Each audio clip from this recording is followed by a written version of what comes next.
saya dalu rasa bior lintang kumedhap titi sunyo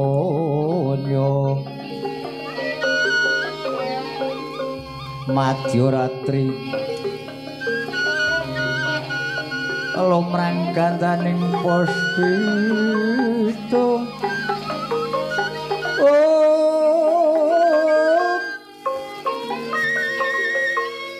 karengyaning putyan lira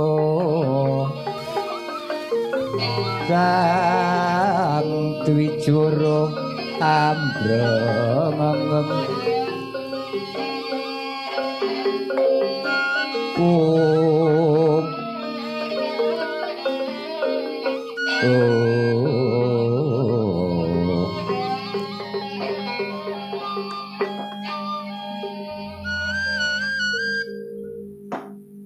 Kakang Rada kundur Beto Kunarpa nggih Adi Permesti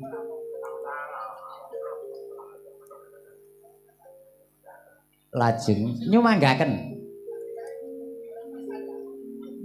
kersanipun Rama Pukulun menapa Adi Pikulun Bathara Guru Adi Permesti inggih dene Kunarpa sampun kedadosan kadang mangke Bathari Sri dipun beta wonten Tanah Siti Delal Medang Kamulyan inggih wonten mriku wonten Kaki Buyut Andong Mekakuan peputra 3 Raden Jurutani Raden Jagul Muda Raden Karangkala inggih lajeng dipun petak wonten Siti Delal Medang Kamulyan inggih namung dipun gendong kalian Kakang Rada inggih Bambang Sri Sedana menika supados dipun gotong kalian Dewa Nyalwa wonten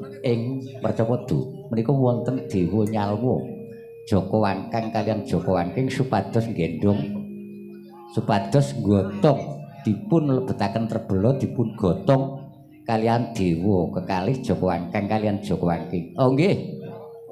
Namung puma dipuma mangke menawi Trebala ampun ngantos dipun menapa dawaken wonten ing sidi menawi badhe kendel menika yen wonten kayu pagak menika saged Trebala dipun tumpangaken kayu pagak.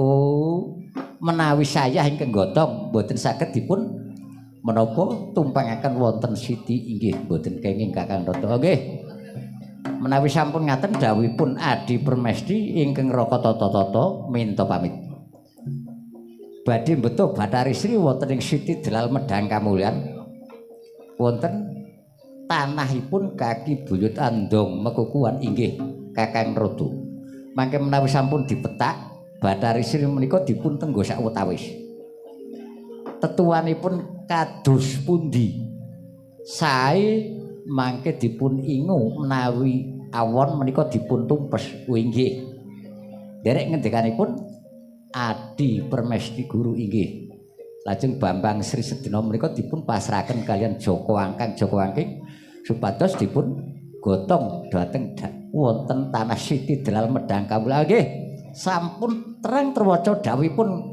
Adi Pikulun Tata badhe dumugi wonten Siti Delal Medang Kamulyan ingkang atos-atos Kakang Rada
dalu rasa byur lintang kumedhap titi sunyo madya ratri lumrang kandaning puspita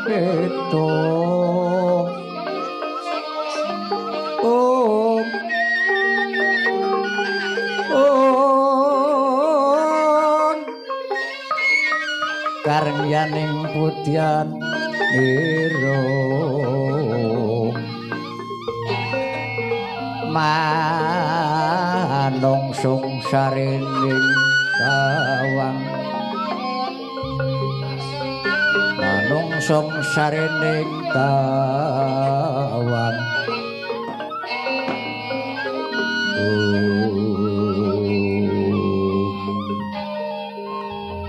bocah bajang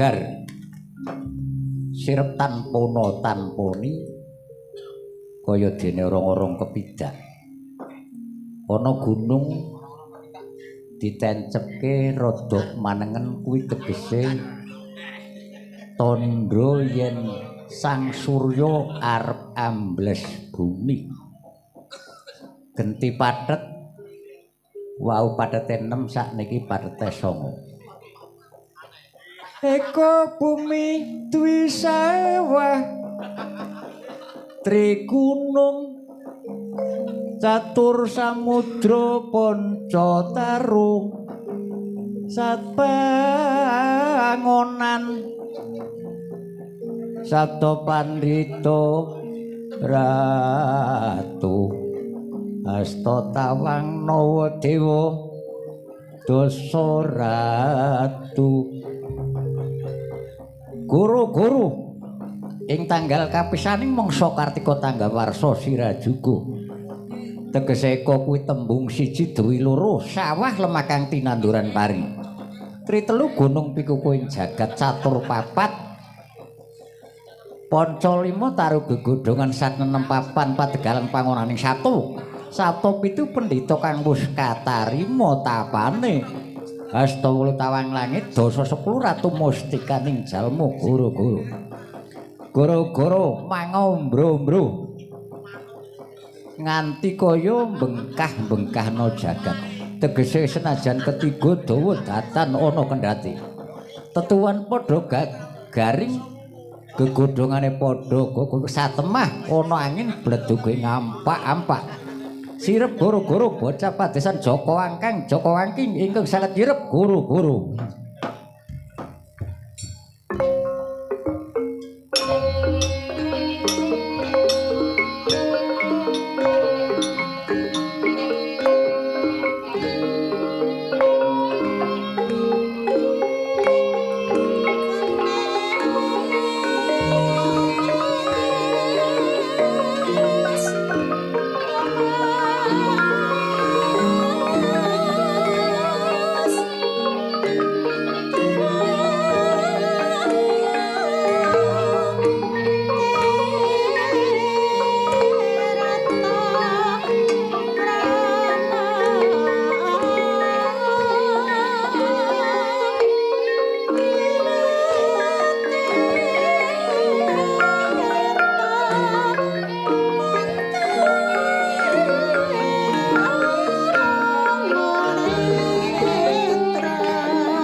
Weh, Reng. Apa, Kang? Aku ki udu gareng. Ane wong-wong kae kon ngarani kowe ya garing, aku ya Petruk. Saiki beda. Bedane aku Joko Wangkang, kowe Joko Wangking, ayo. Dewa ning dewa melarat, yo. Wis iki sawentara gara-gara iki wong iki ruwat engko ndak ora tekan. Engko lakone urung tutup ditakokke. Gara-gara iki omong sawentara. Kowe iki arep anu salam karo ibuku Ibu Rus. Sing tukang ngomong aku, do sugeng Bu Rusmini rawuhipun. Nggih, sugeng. Sakunduripun jenengan nggih sugeng. Nggih, pangestunipun. Le ndonga aja kendhat, Bu. Nggih. Men payu. Ya wis lansia. Oh nggih. Pak Bugiman sugeng. Wah jan tekone keri aku rada deg-degan ki mau. Kaya rumasa dhewekan aku ning kene iki. Koncone pirang-pirang. Iya. Oh. Ora kuruhan rek iku teko. Wis matur nuwun disengkuyung Mas. Mas Diran nggih. Ora kenal ya. No. Oh, Pak Adnan ya wis. Heeh, susun aku payu. Kone aku payu arep tak eret-eret ke Pak Adnan. Kayane payu terus, payune ning ado-ado. Ya wis dongake wae, Bu. Nggih, sing penting. Anggere ana sing doyan, nek ora ana sing doyan ya wis meneng ning omah. Ya wis. Ya melo kabeh sing ayu-ayu ya tak jek, sing sepuh-sepuh ya tak jek. Lah wong nonton regane urung wong nanggap regane urung-urung wis sing njaluk tayu, njaluk. Warna-warna sing nom barang warna-warna wis gawa kabeh men 10 ora apa-apa. Urung dil rembugan wis sing njaluk. Nyampingan sing apik seragam. Lah Pak Lurah urung teko wis omong kaya ngono. Lah kene lir ngedung kowe. Bingung ya. Bingung. Bali terus mayang kesel-kesel oleh dhewe 500. Aning ya ora apa-apa wong kuwi rezeki ayo. Kadung saku Mas Areng. Wis kadung tresna karo bolo-bolo kuwi. Angger Dede ya sapa anane. Ning iki aku tak takon ruwat ki jane asline piye? Ruwat kuwi miturut petumku kuwi ngruwat kuwi mateni Reng. Mateni apa? Mateni memolo, mateni penyakit. Duh, iki ruwat apa? Ruwat bumi, ruwat desa. Kuwi jenenge bersih desa cara ning Jawa kono. Heeh. Lah dibersih desane kok men ketok semriwing. Tanduran kene bar didangir kuwi kan apik to? Oh iya bener-bener kuwi apik. Sing dipateni apane kuwi penyakite, tegese apa? Nek le ndedonga kuwi bareng-bareng nyuwun karo sing kuwasa kuwi ben ora ana penyakite tanduran tegese. Tikus, walang sangit, wereng, ngono. Heeh, kuwi tujuane. Lah kae sajen pirang-pirang kae nggo ngopo kae? Banyu sumur 7 dicampuri kembang werna 9 ya kuwi kembang setaman. Kae mengko nek diterima kae diadoroi. Para syekh, para nabi, para wali. Mengko kanggo siram kramas. Oh ngono, kae banyune le golek wae sumure 7 ana sumur masjid musala bareng. Lah mengko sapa sing gelem siram jamas banyu kuwi, besok nek sewektu-wektu dipundhut karo sing kuwasa kuwi penak dalane. Awit menungsa kuwi duwe hawa sanga. Oh ngono. Dadi liwat dalan sing kepenak mergo wis dikramasi banyu sumur 7 kuwi mau. Oh ngono. Ayo sing gelem siram, nek sing ora gelem siram ya wis ben kono wae. Lendongane dremimil ora dienggo ya wis kono. Ayo. Bubur kae werna 4 kae, Truk. Abang putih kuning ireng. Lho kae mbetene sedulure dhewe sedulur 4 5 pancet. Ya kuwi anane bumi geni banyu kelawan angin. Kuwi panguripan paringane Gusti Allah Subhanahu wa taala. Oh ngono. Iya tanpa kuwi menungsa kuwi ora urip. Oh ngono. Iya tanpa banyu ora urip ya. Tanpa geni ora urip kademen. Tanpa angin apa meneh.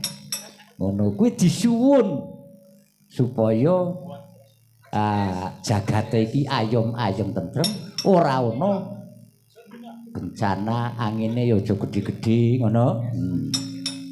Banyune ya aja gedhe-gedhe aja banjir. Ngene banjiri pari kapitunan to. Ha iya. Ngono kuwi kabeh supaya nyambut gawe bareng antarane jagat gedhe karo jagat cilik. Jagat cilik ya aku karo kowe iki. Oh iya. Mula kabeh kuwi mau ana tujuane. Oh iya. Njur kae ana kepala pendem pete jagung. Kae mengko ceritane tetuane Bathari Sri. Urung diceritake iki. Oh iya, iya. Takon kok. Kok ana pacur barang. Kae biyen jaman ning Jawaku kuwi kan digotongke luku. Karo pasangane. Ya ning kene iki ora ana luku. Diganti alate tani pacul karo arit. Oh, aku ro kuwi ana wedhus. Lambemu. Oh, wedhuse sapa? Wedhus ki ora melu ketungruat kok. Oh, tak kira nek ana. Baras ora panitiane wedhus wae. Wis ora ono. Oh iya. Joko Wangking, Joko Wangking. Wih, suarane sapa kae? Kayane kok pukulun betron-ro to. Napa pukulun? Aja dolanan iki ono penggawean. Wah, entuk job. Job apa? Napa pukulun gotong terbelo wah cilaka gotong mayu kowe. Wis ora apa-apa wong dewa sing kok. Nggih, monggo pukulun kula aturi tindak mriki.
Entuk gawean ning kok eleke kok gotong mayit iki. Napa leres pukulun iya pancen mengkono. Iki dawuh pukulun Bathara Guru. Bambang Sri Sedana kuwi sirna Margalayu. Oh nggih. Banjur diwadahi Trebla. Supaya digotong karo Joko Wangkang, Joko Wangking. Oh nggih. Dipeta pundi? Ana Siti Delal Medang Kawit. Ya Medang Kamulyan ing kono urung ana tetuwuhan. Mengko Bambang Sri Sedana bakal dipetak ana Siti Delal Medang Kamulyan. Oh nggih. Ning puma dipuma. Arepa kesel ora kena leren. Lho, lah kok kesel ora oleh leren iki kepiye? Wah, iki jenenge paksaan iki. Wis ora ana angkase malah paksaan iki. Weh. Nek mengko nganti melanggar karo ngendikaning dewa, mengko bakal ana parigawe sing ora becik. Lajeng kena leren ning nek ana kayu pagak. Mengko ditumpangke kayu pagak banjur leren. Mengko ora ono klera-kleru. Oh nggih. Ning nek suwe ora ono kayu pagak ki ya kepiye ya? Ah wis, pokoke manut ngono wae. Urusane mengko ngono wae ya. Suwen. Oh nggih, nderek pikulun ya wis. Kae Trebla digotong. Aku tak nggendong Bathari Sri. Tak gawa nang Siti Delal Medang Kamulyan. Oh nggih, nderekaken pukulun monggo mangke kula gotonge Trebla wonten ing Siti Delal Medang Kamulyan.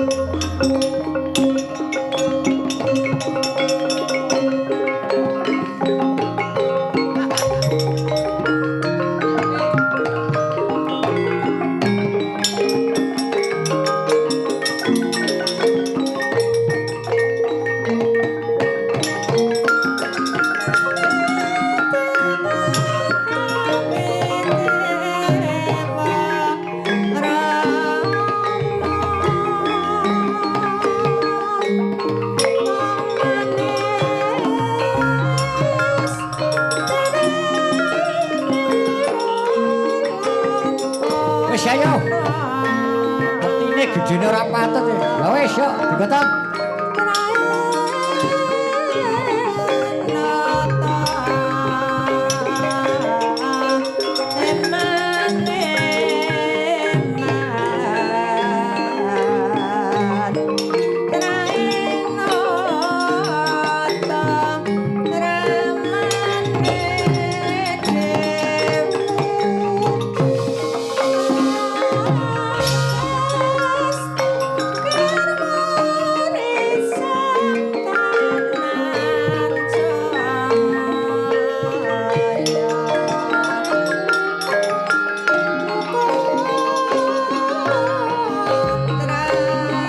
Jebone sombong.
Pandhita karya wangsit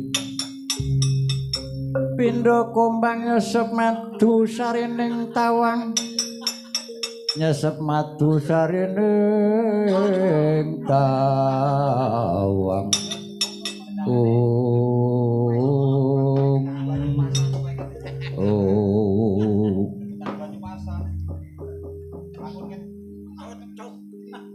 putraning sun juru tani kula wonten dawuh Rama buyut mengkene kumpul ana Siti Delal Medang kamulyan kula nuwun inggih jagul muda kula wonten dawuh Rama Pukulun karangkala kula wonten dawuh Rama buyut andong mekekuan iya iki mula tak ajak kumpul ana kene mengko iki pun bapa bakal ngendika sawentara kaanan ana Siti Delal Medang kamulyan. Inggih nderekaken ngendikanipun Rama buyut andong mekukuhan. Ing wektu dina iki Siti Delal Medang kamulyan kuwi ketoke kaya nyenengke. Awit pun bapa ing dina kepungkur kuwi ngimpi nek Siti Delal Medang kamulyan kuwi ketiban rembulan. Banjur ora ana rina, ora ana wengi, padha wae ora panas, rasane ming adem. Lah miturut saking ngersanipun penggalipun Rama Buyut Andong mengkukuan meniku badhe kedadosan menapa Siti Delal Medang Kamulyan. Inggih, oh, badhe wonten kedadosan menapa? Jagul muda mengko ditunggu, karangkala kula non ditunggu ana apa? Siti Delal Medang Kamulyan arep ana apa? Kocapu Sang Hyang Bathara Narada ingkang sampun mbeta kunarpanipun Bathari Sri badhe dipun petak anjlek kepati Buyut Andong Mekukuhan kula wonten dawuh pukulun kulun ingkang prapta nang Siti Delal Medang Kamulyan nyumanggaken pukulun Bathara Narada.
Keburuntara kaki Buyut Andong Mekukuhan. Awit iki pancen rada ceket-ceket dawuh Adi Permesti Guru inggih. Bathari Sri iki wis dadi kunarpa. Iku supaya dipetak ana Siti Delal Medang Kamulyan inggih. Banjur mengko tak petak ana kene ngendikane kulun Bathara Guru kuwi mengko nek tuwuh tetuane apik becik dingu nanging yen ala supaya dirumpes inggih nderek saking pangandikanipun Pak Kulun Bathara Narada nyumanggaken kocapu Bathari Sri dipun petak wonten Siti Delal Medang Kamulyan sakala dadakan tetuanipun ijo rompyo-rompyo.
Rompyo-rompyo subur kaki Buyut Andong Mekukuhan do mrisani Jagul Muda inggih ingkang wayah mrisane pukulun ingkang wayah mrisani wah menika tetuanipun menapa kemawon kulun weh lah iki basa tak delok iki werna-werna jebul Bathari Sri kuwi ya saka jangga mendhuwur kuwi ya tuwuh mripate dadi Palawija pete kuwi inggih. Banjur apa rambute dadi Palawija jawut inggih. Sae apik iki apik iki. Banjur tumane wae tuwuh dadi Palawija Wijen. Dipun wastane Wijen awit tumane Bathari Sri kuwi ya tuwuh dadi Wijen inggih. Saklajengipun jangga mengisor iki payudarane Bathari Sri ya tuwuh dados menapa kulun dadi kambil gading. Oh inggih. Nuwun sewu para titah aja nandur kambil gading ning ngarep omah. Iki marai sial ndeloke payudarane Bathari Sri. Lajeng mengisor mengandhap gitu. Lengene Bathari Sri dadi palawija tebu. Epe-epe dadi palawija jahe inggih. Banjur ususe dadi palawija kacang dawa, ya kuwi sing diarani kacang usus inggih. Atine dadi palawija gembili, banjur intil-intile kae dadi palawija uwi. Atine dadi palawija uwi, intil-intile dadi palawija gembili. Oh inggih, menika sae sedaya apik. Salajengipun banjur kae ana tetuwuhan kuwi kagungane Dewi Sri ya tuwuh. Menapa kagunganipun Bathari Sri menika? Ya pokoke kae dadi palawija ketan. Pantun ketan. Iya dipun paringi nama ketan awit arang katon. Oh inggih. Lajeng kersanipun pukulun rada iki apik. Mengko pesene Adi Permesti yen ala kuwi dirumpes. Iki mengko bakale kanggo gawe dar para titah ana ing Mercapada dijaga. Aja nganti kena beda, aja nganti diserang karo sapa wae ora kena. Jagul muda jurutane Karangkala sing wajib njaga. Diraken kula badhe jagi. Diraken kula badhe jagi. Inggih kula badhe jagi pukulun. Ya wis, ning ngono aku tak matur karo Adi Permesti Guru Jaganen tetuwuhan iki aja nganti diserang sapa wae, tak pasrahke karo Jagul Muda Karangkala lan jurutane nuwun inggih pukulun, nuwun inggih pukulun. Pamit.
Petroko mamaning gegumuk tanduran melombok lawan janggung ora kober ngrusuk ketungkul ngukuri bathuk. Ayo mangkat kok leren wis kesel kok iki mau dipesen lho kono ora entuk leren kok wong aku sing ndek wae trima mangar-mangar pundhae. Wis saiki ngene mengko nek ana apa aku tanggung jawab. Bahaya iki. Wis ora bahaya ora apa. Wong nyambut gawe kesel ora entuk leren. Gotong mayit abot. Wis ora tekan-tekan nggone Siti Delal ki ya aku urung pati roh. Aku roh kono kae ngulon-ngulon kae engko belok ngidul kae wis tekan. Iya ning ya leren kok. Engko nek ana apa-apa kowe tanggung jawab. Iya wis kok capo. Melanggar ngendikanipun para dewa. Sakala terbelo ngabani. Wah, kuwi ben nek urip ben mlaku. Oh lah. Cengok kowe iki. Engko nek ana apa-apa kowe lho kowe. Ya wis. Dangu-dangu terbelo obah. Obah terbelo jebluk. Panjlebur king tebelo ajur. Gotongane dadi ula lanang. Tetaline dadi oyot wawa.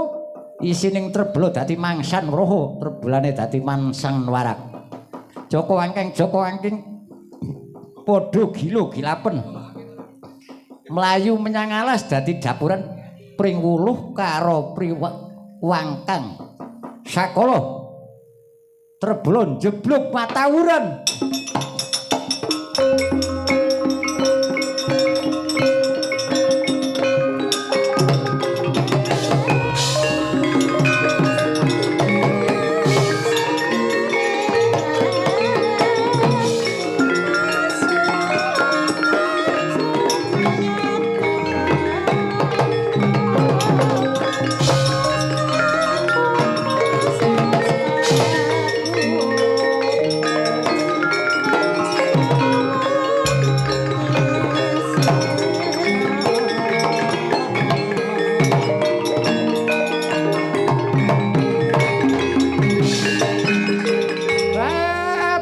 Prekencong Warudaya iki Joko Angking melanggar aturan iki jeblok dadi mangsan roho lah kowe kedadian saka Bambang Sri Sedana wis Joko Angking dadi dapuran pring wuluh karo pring wangkang ana ing alas tetaline dadi oyot wawa pikulane dadi ula lanang lah iki isine trebelo dadi mangsan celeng aku kuwi anake sapa kowe sapa ulun iki dewa kuwi apa dewa kuwi sing mapan ana kayangan lan njur aku kuwi anake sapa kowe kuwi ora duwe bapa ora percaya nek ana nyawa ki kudu ana bapakne lho kowe iki dewa kowe nek ditakon ora ngaku tak sronggot aja wetenge mlentis ora ngaku aja saiki ngene yen kowe kepengin duwe ibu iku ana sing agek kepengin duwe anak sapa kuwi Dewi Lara Wungwang ana ngendi ana tanah Ngukira Diki dadi golek ana Dewi Lara Wungwang kuwi lagi tapa wuda tapi rambut barek basane kepengin duwe anak lah kowe teko kok mesti diaku anak apa iya kula golek ana Dewi ya wis ngalih kowe tak golekane Dewi Lara Wungwang ana tanah Ngukira Diki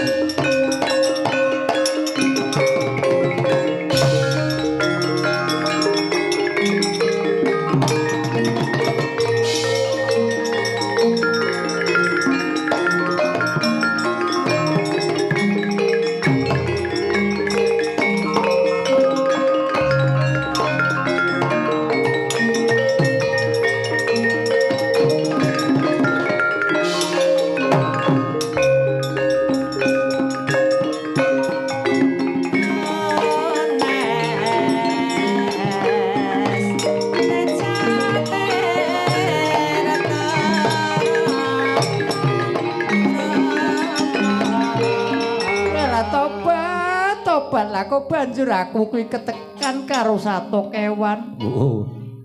Aku kewan. Iya kowe iki sato kewan. Lah aku ki mau dijenengi celeng ki. Ya bener nek kowe celeng. Coh muko ya. Wis ora apa-apa iki sing jenengi dewa kok. Ning aku kongkon rene iki, Bu. Kongkone sapa? Bajari ngakune dewa kuwi. Wetenge mlentis. Oh kae Pukulon Bathara Kaneka. Ha iya. Banjur aku kon goleki kowe, aku kuwi kon diaku anak. Oh ya wis tak aku anak karo aku. Wis aku anak ya wis kene wae. Wus. Engko kowe tak paringi ilmu pekedotan petaka ambyah. Ilmu pekedotan kuwi apa? Kuwi ora tapak paluning pandi ora pasah. Dibedil kuwi ora apa-apa nek ditumbak kowe iki lakak-lakak. Apa iya? Iya. Banjur kowe mengko tak awene petak ambyah yen kowe muni kabeh para titah kuwi wedi karo kowe. Ya wis malah beneran nek dhewe kekebalan wis kene. Tak moteh ilmune Ibu. Rikala semono Dewi Lara Wungwang maringi ilmu pekedotan petak ambyah kalian ingkang putra Cah Moko. Sasampun dipun paringi ilmu Gage kaget nyuwun pamit. Waduh, wis aku ki sakwise aku diparingi ilmu, Bu. Karo kowe aku tak njaluk pamit. Lah kok njaluk pamit? Aku kuwi sak srebedan ki kok mambu pedes wangi. Srebet nang kene iki yen aku durung goleki karo sing mambu ki aku urung jujur pikirku. Iki aja ya Le, aja. Iki tandurane wong dewa iki tetuane Sri supaya kanggo dhahar para titah ora butuh. Ora berduli aku ku. Pokoke aku arep mangkat nyolong. Nek ora yo sing jaga kuwi para dewa, ora berduli para dewa. Yen aku urung dhahar wah wis wetengku wis klekuk-klekuk iki. Kaya apa rupane tak pangane. Saiki ngene nek arep meksa kuwi nek arep nyolong kuwi ngawan. Engko bengi nggo turu. Ya ora kena. Lah kok ngono? Mengko apes dayamu saka ibu.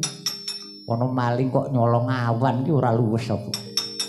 Nek maling ki umume nyolong ki ya bengi awan nggo turu. Lah kok awan kok nyolong. Ning kowe ora apes dayamu engko. Nek kowe nyolonge bengi mengko ngawan turu kowe bakal apes dayane. Waduh ilmune kok abot temen. Ya wis Bu, pokoke tak gugu ya apik ora ya becik aku tak mangkat nyolong. Ngati-ati to Le, ngati-ati ya gugunen ngendikane Ibu.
Tandurane genah ketemu iki. Wis ora wurung iki. Wah, jan seger tenane. Wis, pokoke aku rung mangan wis dagingku wis pating beseset. Ototku do kenceng-kenceng nek aku mangan. Wah, aku tambah ginak-ginak iki. Weh. Lah iki anak buah Dewi Loro Wungwang arep nyegat iki. Arep mangan karo tanduran. Weh, lah cilaka iki ora tak. Wah, iya kowe. Kowe celeng iki wis pancen kurang ajar iki. Kok tak pasangi aji sirep Begonondo. Kowe ora oleh turu ngawan. Kuwi. Dadi ngawan kon nggo nyolong, bengi nggo turu. Banjur melanggar karo ibumu tak pasangi aji sirep Begonondo kowe turu apes dayamu. Kok capuk bedorokane kok masangi aji sirep Begonondo. Wong sekedhi do mati wong 1000 padha turu. Turu kowe celeng coh buka.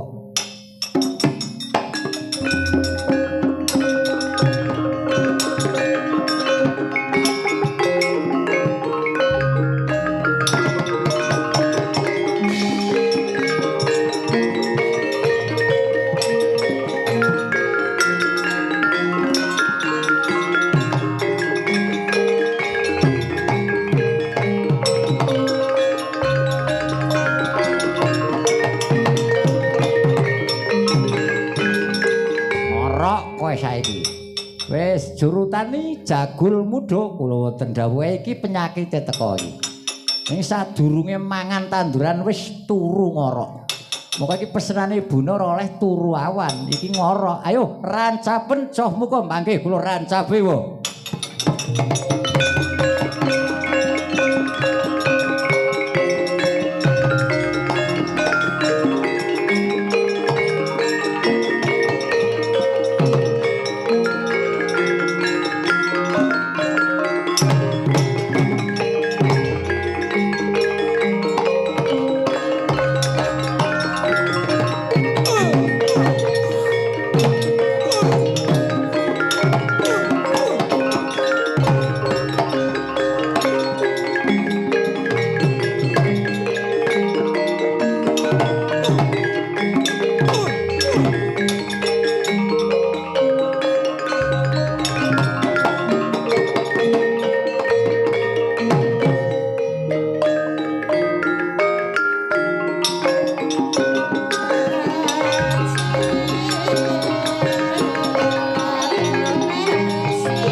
Wina sumobang ya ngaruna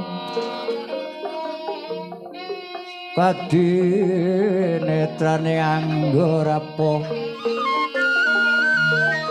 rekaning karo sagetar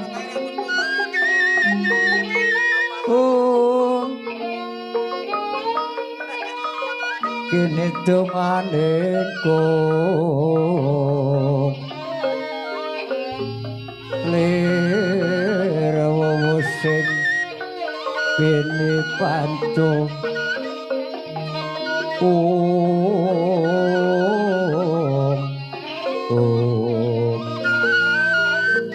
pepetoke ngayam mono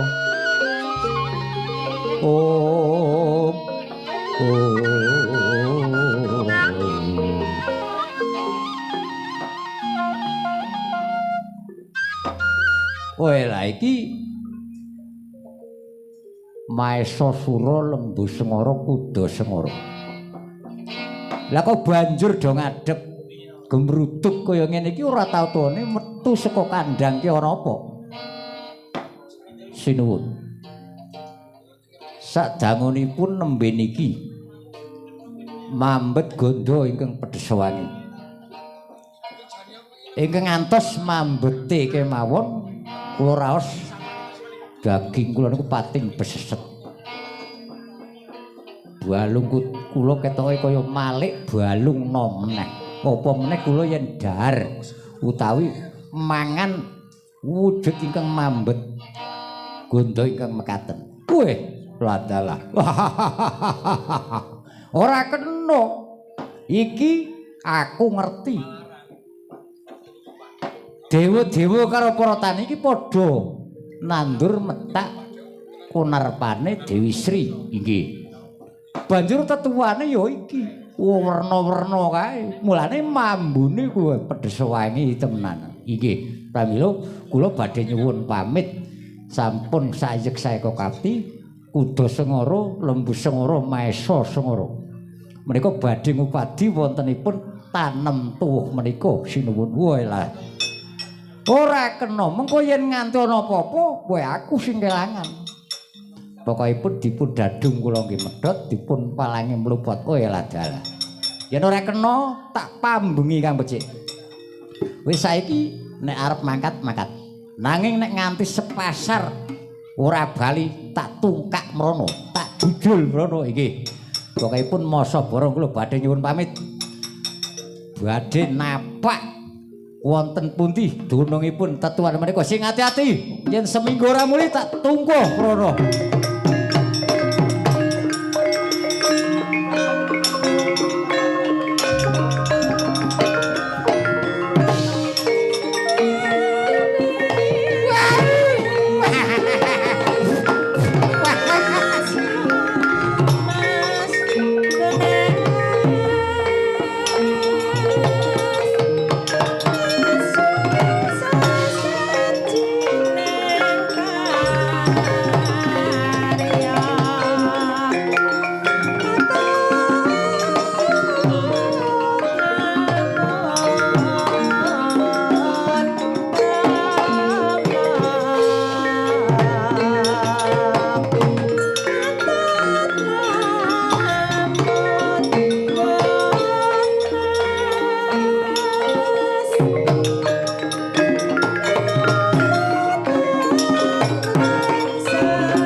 Kepalaning dewa nonton wong apreng kasangsaya atlangsaya kasangsaya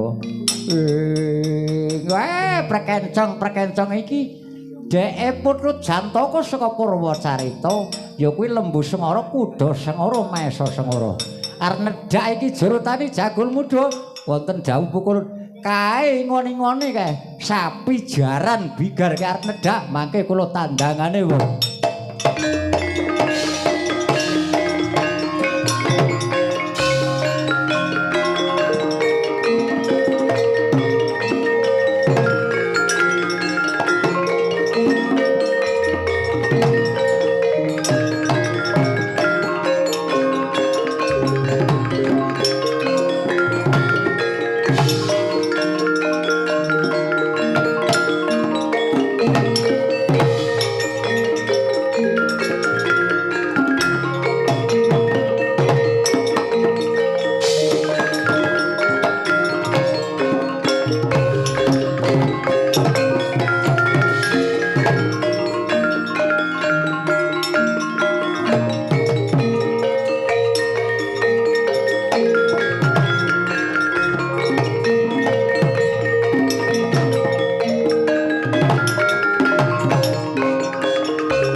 Sengara, Kuda Sengara, Mesa Sengara. Waduh, lemes otot bayung kula kula. Lah lemes arep apa saiki? Apa tak beleh? Ampun. Jarane kae kemlelet kae.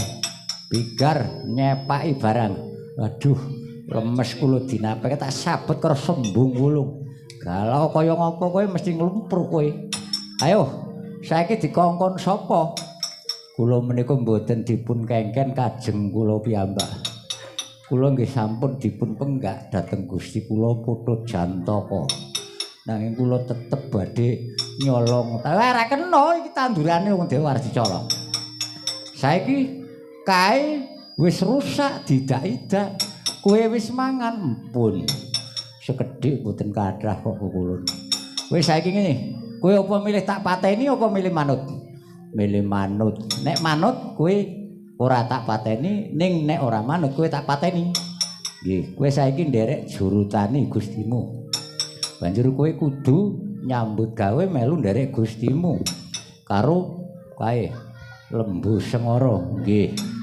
Nggih kula tandere mangke tepake sing rusak, kula sing maculi. Kowe iso macul, ngene iki digaweke luku kula dipasangi kalian Lembu Sengara. Mangke kula Gusti kula kantun nderekke mawon pun dadi paculan. Oh ya. Ning anu kula niku nek kemis manis karo jungah kliwon niku aja dienggo. Ora nggo nyambut gawe lah sebabe nek kula mangke kula nguyuh ngising teng sawah niku dadi penyakit kulun. Dadi lembing, dadi walang sangit, dadi wereng. Dadi kula nggih teng griya mawon. Ora kerja nggih. Ya wis, ayo mundur nggih. Oh, kene tak bolongi irungmu dhisik. Waduh, jan wong dewa. Irung dibolongi. Kae Kuda Sengara maju rene. Aduh, nggih. Kowe manut tak pateni? Mboten. Kowe arep nyambut gawe apa nek melu karo wong dewa kula nderek, kula nyambut gawene mayar.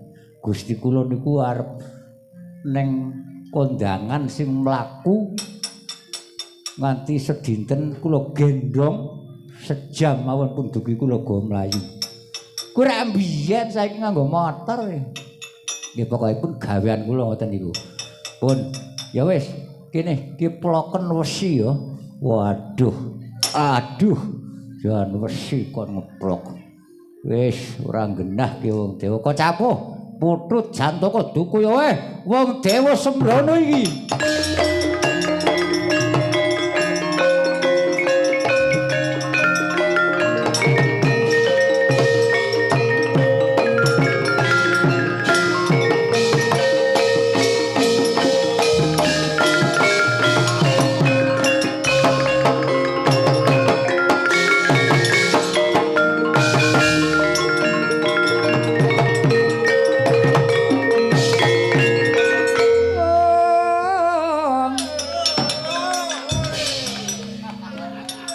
Rasa bengok-bengok. Wis iki wektune wis sore, engko nek ora tekan bahaya. Wis saiki kowe arep apa? Kula mboten trima. Ingon-ingon kula badhe kula suwun wangsul. Ora kena luput wis tak hukum. Pun kula tebus nganggo dhuwit. Dewa ki ora masuk nek tebus-tebusan. Sing luput ya kuwi sing tak hukum kewan, sing luput tak hukum. Weh lah. Ora bijak temen dewe iki. Kowe sing bijak setitik ngopo? Wis, saiki arep apa kowe Putut Jantaka badhe kula ruda paribeksa. Pokoke nek ora diparingke dewa tau brawi Brama mboten dawuh tandang ngono Putut Jantaka.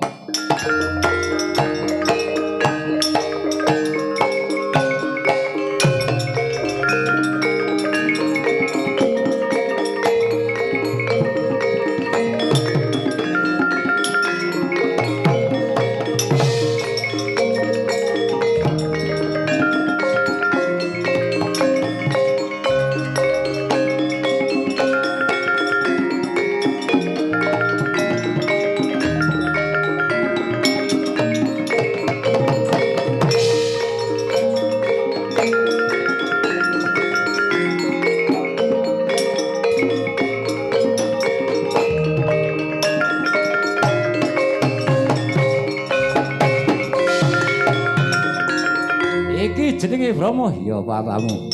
Ingon-ingonku dihukum karo kowe bakal jaluk. Ora kena dijaluk. Yen kowe bisa nglangkahi kuwatane wah sepele nek ming kowe. Kowe tiban tangan Putu Jantaka Sira Margalayu. Wis.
Waduh Putu Jantaka Sekti pun daripada tinimbang kula niku Allah menapa rusak awake lu mundur mawon dewa kok kaya ngono kaya mbel gedes bocah gara-gara ngene mudhug ya Pati nggih lho tak dugi ngri ora sah ta Bu Kanten apa, Bu? Ini iki Putu Jantaka kuwi ngamuk. Lajeng dewa ora sing wani. Lah kula ngerti ming Brahma niku sing tandha kok dewa ora ana sing wani. Lah dewane pira? Penyarian apa meneh? Dewa kuwi jagone kuwi Brahma. Nggih, ora wani. Oh nggih. Lajeng ndangu kaliyan ingkang putra, Bu. Ya mau Dipati kudu nyambut gawe. Wah, wis tuwek kon kerengan ora iso. Ini Dewi Mampuni kuwi nek kita bisa ngalahke engko saguh ngladeni. Sing bener kok. Wis. Ulun iki kepalaning dewa lho. Engko nek nganti bisa ngalahke Putu Jantaka Dewi Mampuni wis kandha karo Wuon Rada. Pripun nek Kang Mas Yamadipati saged ngawonaken Putu Jantaka kula gelem ngladeni Bu. Yakin apa niku? Iya. Waduh. Arep foto-foto oke nek. Ngomong wong ayu wis. Ning aja nganti kawruhan tenan. Aja ngomong-ngomong gitu. Kone padiran ke ngomong-ngomong ke titenono we. Aku kuwi bercinta karo Dewi Mampuni. Mundur kok kula labrake Putu Jantaka.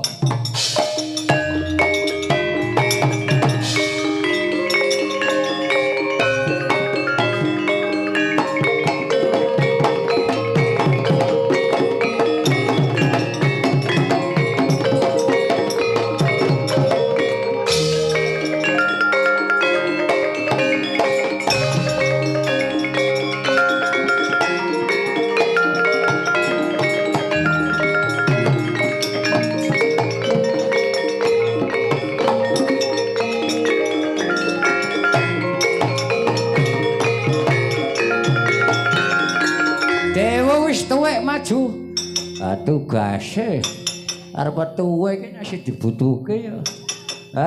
Ketemek-ketemek. Mulih kono ora iso. Kowe wani karo putu jatuh kok alah wis to.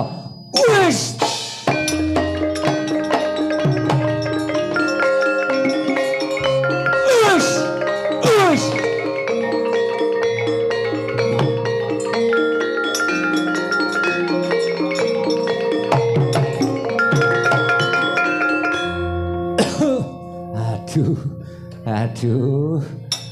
Aduh ampek dadaku dene ngantuk ayo ngono iku petentang wong tuwa wis aduh tunggu apa wedang kopi ku entek wong tuwa ku senengane ngopi kok nek ngopi aku kuat meneh wis tenan ki ora ngapusi aku yakin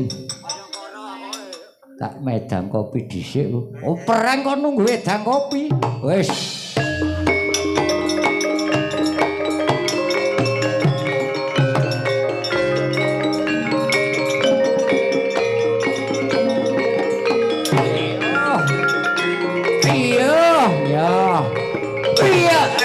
iya ora apa-apa edan wis iya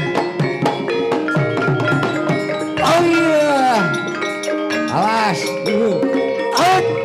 ayo iya modar kowe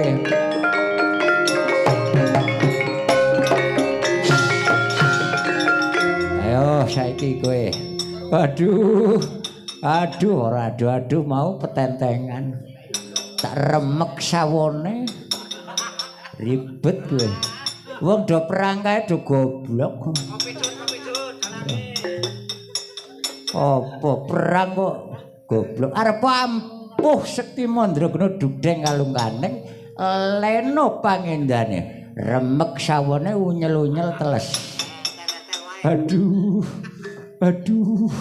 apa aduh lah kuwi wadine ning sawah kowe ayo ae sing enong arep ngaku ampuh kowe remek sawane remek ora keuruhan tang ting ting aku kangen karo Padian ya wati piye menang po aja ngapusi dhewe yo wis kok tak temoke karo Dewi Mampuni.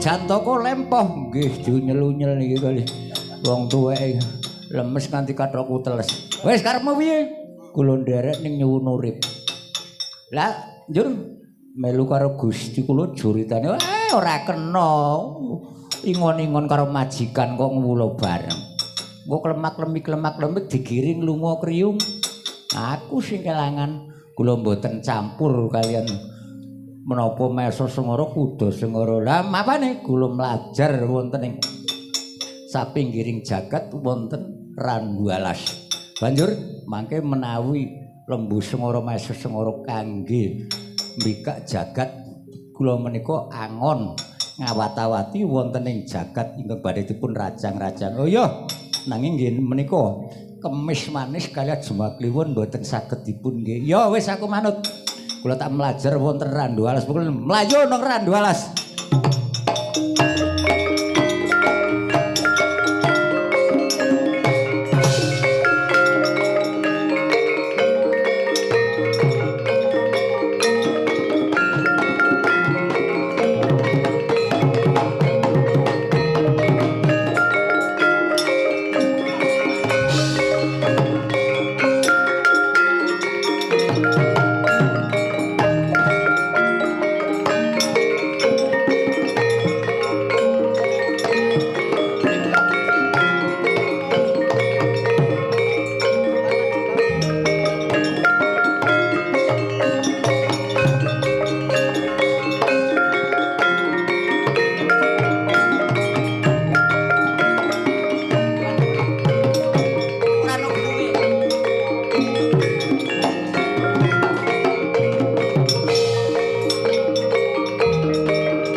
tikus rurut mandi mae bekel mintel cakoti lho. Iki arep donya ngendi iki? Anu, niki pun rombongan. Saking Nusa Tutup, saking Nusa Teleng, saking Nusa Brambang. Pun niki kumpul dadi siji. Wonten mriki niki. Arep ngopo? Ajeng nyolong. Wah, dama nyolong kok rombongan. Nyolong apa niki sing mambu niki iki tandurane dhewe. Ora urusan. Tandurane dhewe kek, tandurane sapa kek. Ora urusan ta. Pokoke nyolong. Tandurane sapa? Tandurane sapa wis? Ning nek tandurane sing ngendang wedi aku. Apa iya sing ngendang apik tenan. Kok ndak ora dikendangi nek dicolong. Heeh. Mbok kae piye iki ngendi kae? Sesuk arep tak gowo ngendangi. Pamer payu ora arep nggowo-nggowo.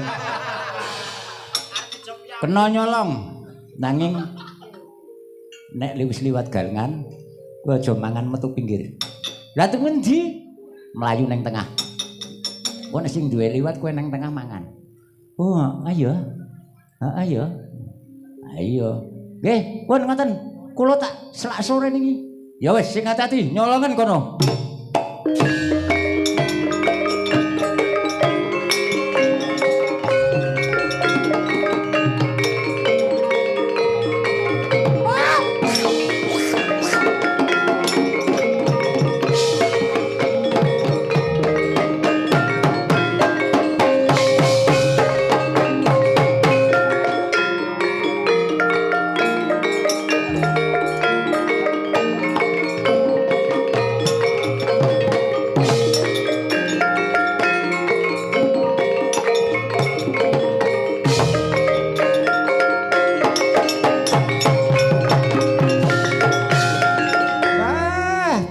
Prekencong iki cung-cung kalah mancung tikus lurut mendi mae bekel mindel wae ana wira ge barang.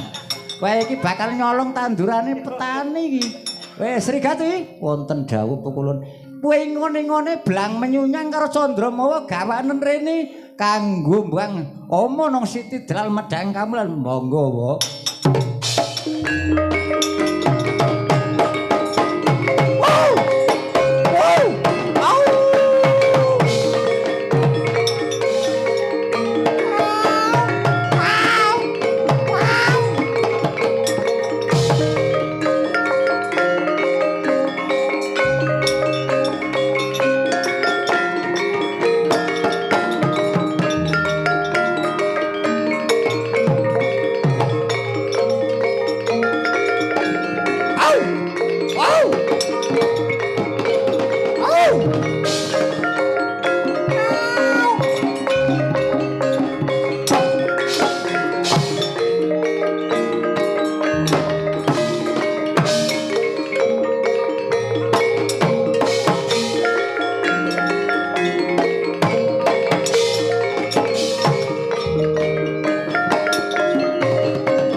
Diwul-wulke rambut guluku kok apa?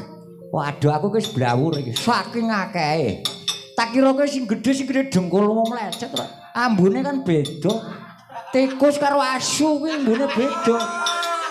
Lah tak kira kowe sing gedhe dhewe, Nyuk. Melek matamu. Oh, ki deleng guluku. Oh, pangapurane. Mecicil ora. Oh.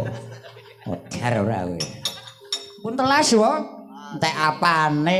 Nggih, kae nang penekan. Waduh. Kowe kono, wah aku ora ndek swara. Lho kowe, pekok nang. Diabani swara engko nek medhot tak gebuke. Waduh. Mringis-mringis ya, Po. Ketheke mringis-mringis. Waduh. Au. Wis, aja ngono kaya ngono. Au! Aja kaya kuwi. Lah wedi ya, Wo. Mosok ngaluk. Oh, nah ngono. Oh, waduh, mlayu tak gebuke.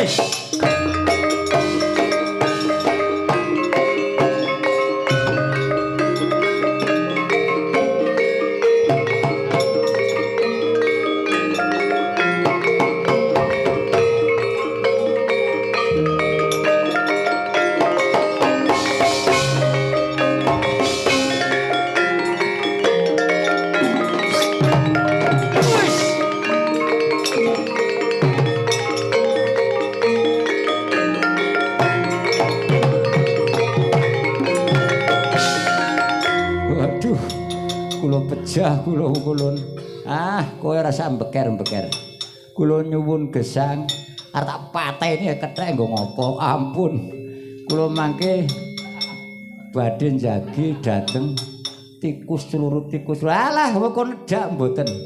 Kula mapan wonten ing Pucang Trisan. Kula lumebet dhateng Blukang Bolong Kesurupan Manggar. Yen mangke sarening jagat menika risak, Blukang menika dipun tancepaken wonten sarening jagat. Menika kula mapan wonten mriku. Mangke mboten badhe dhahar. Menika tikus celurut mendi menika. Mengkono nggih, mangke kula jagi kula wonten Pucang Trisan. Mlayu nang Pucang Trisan nggih.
Adikku ngayu ban kurese.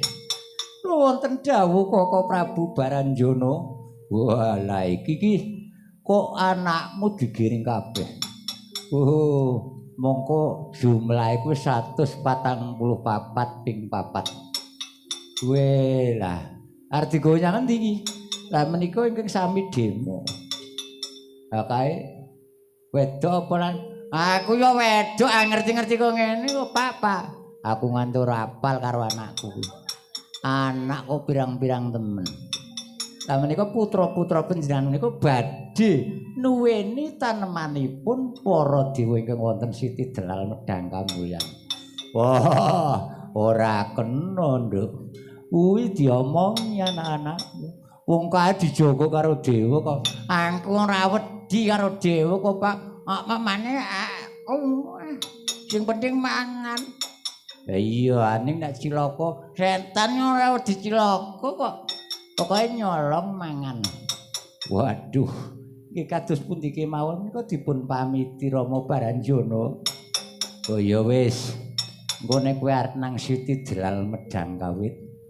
Kuwi ngati-ati. Kuwi anakmu dokon golek sangu kuwi. Sangune piye, Pak? Kowe ngono ngluyur kowe goleki wong goroh. Kae nang yoga-yoga kuwi ngene sing seneng goroh kuwi jukuken duwite. Wah, sasarane sing eneng iki jelas iki. Sing seneng gono kae. Ditenono nek dene amplop omong karo ibune kuwi 150 sing 100 tak gowaki kowe. Wis seneng goroh tenan. Ora kanggo gawe tenan. Aja do seneng goroh ya. 200 200. Nek nganti seneng goroh wis ora kanggo butuh. Wah iya. Setan ki senengane mangan wong goroh ngati-ati. Aku titip pringireng. Engko tandur nang pinggiring sarening jagat diajeng. Muga yen sewektu-wektu awake dhewe liwat kuwi nek wis tukul ngrembaka kanggo leren inggih badhe kula beta wonten ing Siti Delal Medang Kamulyan nyuwun pamit menika ingkang putra sampun nangsal sing ati-ati diajeng.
Prekencong. Iki mban kurese sak anak putune sak anak-anak digawa kabeh inggih pikulun. Ayo arep nyanti. Badhe nyuwun nderek nempil kawibawan nunut kamukten dhateng Gusti kula jurutane. Wes setan ku arep nderek Gustimu jurutane. Ora kena nanging kula menika setan ning kula nggih ngerti ala, ngerti salah. Banjur kula menika supados jagi lumbung. Mangke menawi Gusti kula badhe nggayu lumbung kedawura ngidung menapa dandang kula. Kajenge kula mboten kaget. Nek ora kula kaget. Nek kaget pantun kula wantun mendhet pantunipun pukulun wah wis. Ya wis saiki ngene nek wis kaya ngono kuwi anakmu sing 144 kuwi balekno nang alas Nganjuk. Saiki kowe arep melu Gustimu jurutane kowe saiki tak ruwat. Inggih, wis saiki madhep rono kowe tak ruwat. Kuwi rambutmu kuwi disilake ben kupingmu ngrungokake. Inggih. Mengko yen wis tak ruwat, kowe mlayu mapan anakmu gawanen ana ngalas Nganjuk. Pratandane yen ana beras kuning tiba nang pangkonmu inggih pikulun nderek wis madhep rono tak ruwat. Kangge anu mawon. Monggo. Mugi rahayu.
Bismillahirrahmanirrahim.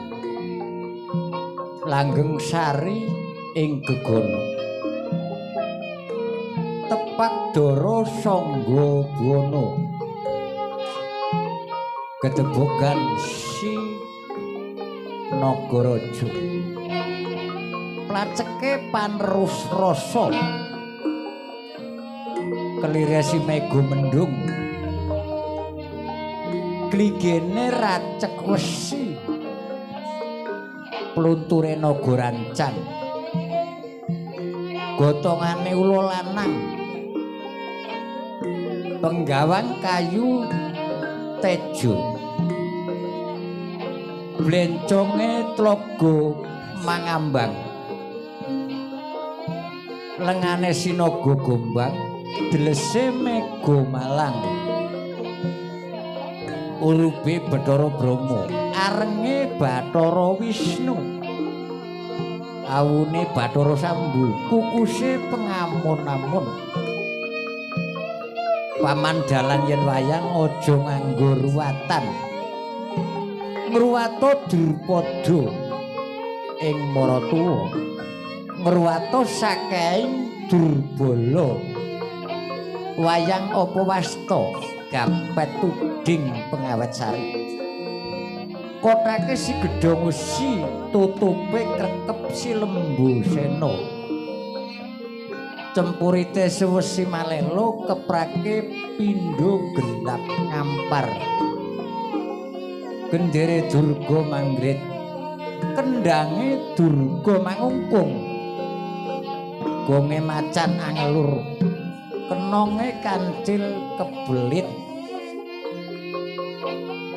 kencenge si Kama salah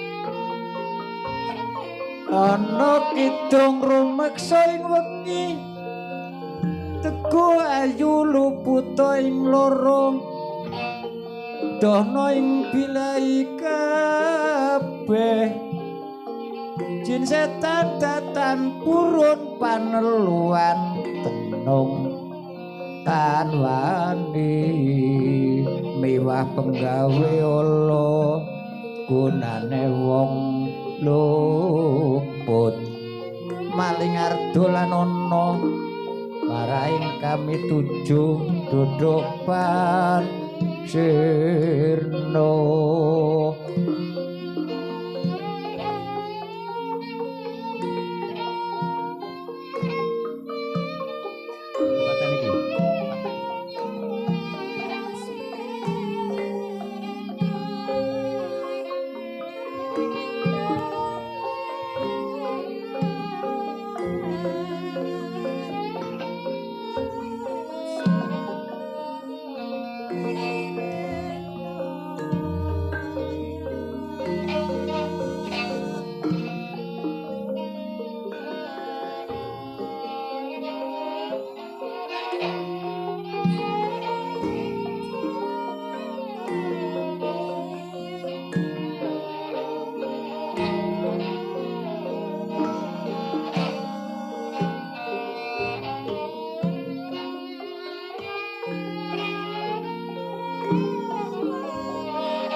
Allahu Akbar.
Thank